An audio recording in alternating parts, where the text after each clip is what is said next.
The 2017-2018 NHL season is among us, and with the Blue Jays out of the playoffs, all eyes in the city of Toronto are on the Maple Leafs.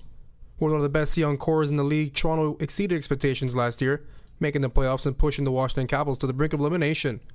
Sportsnet senior hockey writer Chris Johnson believes the team's biggest strength this season is their depth. There's definitely more depth throughout the organization, frankly. I mean, when you look at their final cut, some of the players that are down with the Marlies, I think, had a real strong case to be with the Leafs.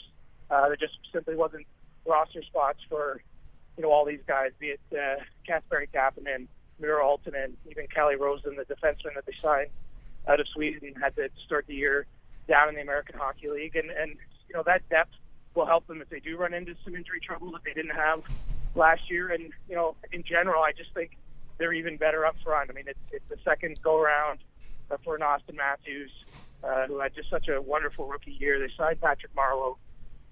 This team has three lines virtually no one else can match. He believes that after just 1 year, Austin Matthews, Mitch Marner, and William Nylander are already better, and we could expect big things from the trio. They've definitely improved, I think, even just by being a year older, having spent the season under Mike Babcock and the coaching staff, and it should be a pretty fun year for them. Johnson says goalie Frederik Andersen will be leaned on this year, and he could make or break Toronto's season. Frederik Andersen probably, to me, is the biggest one that if something could potentially go wrong. I mean, if he was injured, for example, they don't really have anyone that I would be comfortable rolling out on a regular basis as your number one goalie.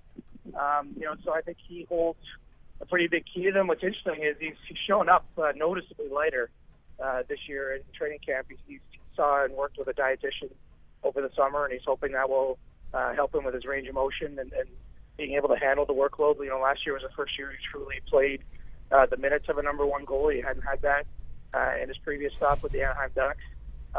So for me, if he is, if there's anything wrong with him, either in play or health, I think that would be a very bad situation for the Leafs. He says that amongst Toronto's top youngsters, Connor Brown gets buried in the mix, but is someone to watch out for. He doesn't really get talked about as much as certainly some of his teammates like William Nylander, Mitch Marner, or Austin Matthews. But there's quite a bit of skill there, and this guy scored everywhere he's played, even last year in a more limited role than some of those teammates. He scored 20 goals, and I would expect we'll see him move up the lineup as things go along. Certainly if there's an injury above him, he's a natural fit to get a role on a scoring line where he'll put up some bigger numbers. So he's probably your biggest sleeper among this group. When it comes to where Toronto will finish this season, he says the team is good enough to snag home ice advantage in the playoffs. To me, on paper, is a team that could challenge for the division, and that wasn't part of the conversation last year. They only got into the playoffs on the second last game of the season.